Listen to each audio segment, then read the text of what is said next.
नमस्कार दोस्तों, मैं हूं नितिन खारोल। स्वागत है आप सभी का आपके अपने YouTube चैनल संगम क्लासेज में। दोस्तों, हम सब जानते हैं कि आज के युग में कंप्यूटर का कितना महत्व है। तो आज की जो स्पीच है हमारी आधुनिक युग में कंप्यूटर के महत्व पर होने वाली है और टॉपिक का नाम है modern age is the age of computers. कि आज का जो युग है, आधुनिक युग है, वो कंप्यूटर का युग है। तो क्वेश्चन देखते हैं। लुक, देखिए, at the following visual input, जो नीचे चित्र आपको दिया हुआ है उसको देखिए, एंड बाय यूजिंग इट, और इसका इस्तेमाल करते हुए राइट ए स्पीच, एक स्पीच तैयार करिए इन अबाउट 100 वर्ड्स, लगभग 100 शब्दों में। किस पर? ऑन मॉडर्न एज, जो आधुनिक युग है, इज द एज, वो एज है, युग है किसका? ऑफ कंप्यूटर्स, कंप्यूटरों का। कि आधुनिक युग कंप्यूटर का युग है। इस पर आपको एक स्पीच तैयार करनी है। तो देखते हैं ये स्पीच। तो दोस्तों, आपको ध्यान है, स्पीच तैयार करते समय सबसे ऊपर टॉपिक का नाम लिखा जाता है, तो वो हमने यहाँ पर बड़े बड़े अक्षरों में लिख लिया, modern age is the age of computers. ठीक है। और इसके बाद आपको स्पीच का प्रारूप ध्यान है, तो उसमें सबसे पहले क्या लिखा जाता है? Good morning everybody. ठीक है, आप सभी को मेरी ओर से सुप्रभात। इसके बाद हम संबोधन लिखेंगे। संबोधन में आप लिख लोगे, honourable chief guest, respected principal, all my teachers and dear friends. यह आपको इसका हिंदी अर्थ तो अच्छे से याद ही हो गया होगा। सम्माननीय मुख्य अतिथि महोदय, आदरणीय प्रिंसिपल सर, मेरे सारे अध्यापक और प्रिय मित्रों। अगर दोस्तों प्रोग्राम स्कूल में न होकर किसी सार्वजनिक जगह पर होता है, तो उसके लिए भी मैंने आपको स्पीच के पहले वीडियो में बता दिया था कि आप वहां पर क्या लिखोगे? Honourable chief guest, other respected guest, ladies and gentleman. अगर प्रोग्राम स्कूल में नहीं हो रहा हो और किसी सार्वजनिक जगह पर हो रहा हो, तब हम इसका प्रयोग करेंगे। लेकिन अगर प्रोग्राम स्कूल में हो रहा है तो आपको हमेशा यही लाइन लिखनी है जो मैंने यहाँ पर प्रयोग में ली है। इसके बाद हम अपना परिचय देंगे। तो परिचय में हम क्या कह देंगे? टुडे, आज मैं भूमि खारोल ऑफ क्लास 12th, कक्षा 12 की भूमि खारोल, हैव कम हियर, यहाँ पर आई हूं, टू डिलीवर, देने के लिए, ए स्पीच, एक भाषण। किस पर? On modern age is the age of computers. जो टॉपिक नेम है उसके पहले पहले अक्षर को बड़ा करके हम यहाँ पर लिख देंगे। और फिर हमारे प्रारूप में हमने लिखा ही था, मुख्य भाग में क्या लिखेंगे? Here are my views on this topic, ये मेरे इस विषय पर विचार हैं। वी ऑल नो दैट, हम सब जानते हैं कि। इसके बाद ये पूरा जो कंप्यूटर के बारे में आप जो भी बताना चाहते हो कि कंप्यूटर का क्या महत्व है, क्या क्या कार्य हम इससे करते हैं, वो इस स्पीच के मुख्य भाग में हम बता देंगे। तो कर लेते हैं इसको। वी ऑल नो दैट, हम सब जानते हैं कि साइंस, साइंस का एस यहाँ पे आप छोटा कर लेना, साइंस हैज गिवन, विज्ञान ने दिए हैं, अस, हमें, मेनी गिफ्ट्स, हम सब जानते हैं कि विज्ञान ने हमें कई उपहार दिए हैं, कई गिफ्ट्स दिए हैं।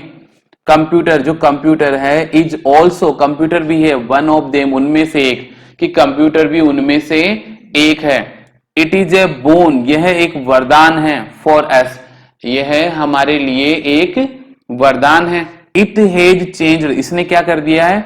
इट हैज चेंज्ड, इसने बदल दिया है, द वर्ल्ड, दुनिया को, कंप्लीटली, पूरी तरह से, इसने दुनिया को पूरी तरह से बदल दिया है। इट इज यूज्ड, इसका प्रयोग किया जाता है, इन एवरी फील्ड, हर क्षेत्र में, ऑफ आवर लाइफ, इसका प्रयोग हमारे जीवन के हर क्षेत्र में किया जाता है। जैसे कि सच एज, जैसे कि इसका प्रयोग होता है इन बैंक्स, बैंकों में, पोस्ट ऑफिसों में, स्कूल्स में, गवर्नमेंट ऑफिस, जो सरकारी कार्यालय होता है, एक्सेट्रा, आदि आदि। इसका प्रयोग जीवन के हर क्षेत्रों में, जैसे कि बैंकों में, पोस्ट ऑफिसों में, स्कूलों में, सरकारी कार्यालयों आदि में किया जाता है। इट हैज मेड, इसने बना दिया है, जो कंप्यूटर है उसने बना दिया है, आवर लाइफ, हमारे जीवन को, वेरी इजी, बहुत आसान, इसने हमारे जीवन को बहुत आसान बना दिया है। लेकिन क्या कंप्यूटर के केवल फायदे ही फायदे हैं क्या? नहीं, इसके कुछ नुकसान भी है, बट, लेकिन, इट ऑल्सो हैज, इसके हैं या यह रखता है, क्या रखता है? सम डीमेरिट्स, इसके कुछ नुकसान भी हैं। इट हैज इंक्रीज्ड, इसने बढ़ा दिया है, किसको बढ़ा दिया है? इंक्रीज यानी होता है बढ़ना या बढ़ाना, तो इसने बढ़ा दिया है किसको? द अनएम्प्लॉयमेंट, बेरोजगारी को, इसने बेरोजगारी को बढ़ा दिया है, बिकॉज, क्योंकि, इट कैन डू, जो कंप्यूटर है वो कर सकता है क्या? द वर्क, काम, ऑफ मेनी पीपल, कई लोगों का, अलोन, अकेला, इसने बेरोजगारी को बढ़ा दिया है क्योंकि यह कई लोगों को काम अकेला कर सकता है।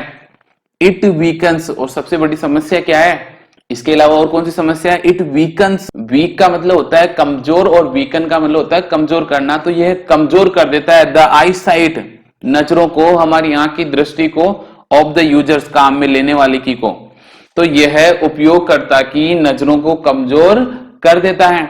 समटाइम्स, कभी कभी, इट में गिव, यह दे सकता है रॉन्ग रिजल्ट्स, कभी कभी यह हमें गलत परिणाम भी दे सकता है। इफ, यदि, देर इज एनी डिफेक्ट, यदि इसमें कोई खराबी है, इन द प्रोग्राम, प्रोग्राम में, क्योंकि आप जानते हो आखिरकार कंप्यूटर भले से कितना ही काम कर ले लेकिन है तो वो एक मशीन ही, तो कभी कभी यह हमें खराब परिणाम भी दे सकती है यदि इसके प्रोग्राम में कोई ना कोई खराबी हो या दोष हो।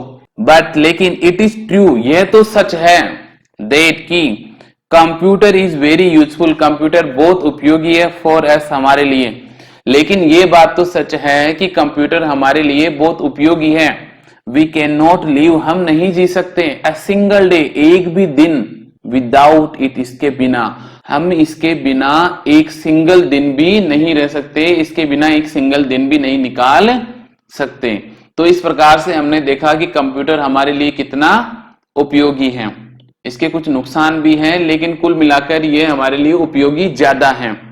और लास्ट में जब आपने स्पीच का मुख्य भाग लिख दिया है तो आप हमेशा की तरह यहां लिख दोगे, I am thankful to you that you give me chance to speak on this topic, और हमेशा की तरह आप अंत में क्या लिख दोगे, आभार प्रकट कर दोगे, I am thankful to you that you give me chance to speak on this topic, मैं आपका आभारी हूं कि आपने मुझे इस विषय पर बोलने का मौका दिया, और फिर क्या बोल दोगे, थैंक यू। इस प्रकार से आज फिर हमने एक और इंपॉर्टेंट स्पीच को बहुत ही सिंपल वर्ड्स में कर लिया है। उम्मीद है आपको ये स्पीच अच्छे से समझ में आ गई होगी। तो मिलते हैं अगले वीडियो में। जय हिंद, वंदे मातरम।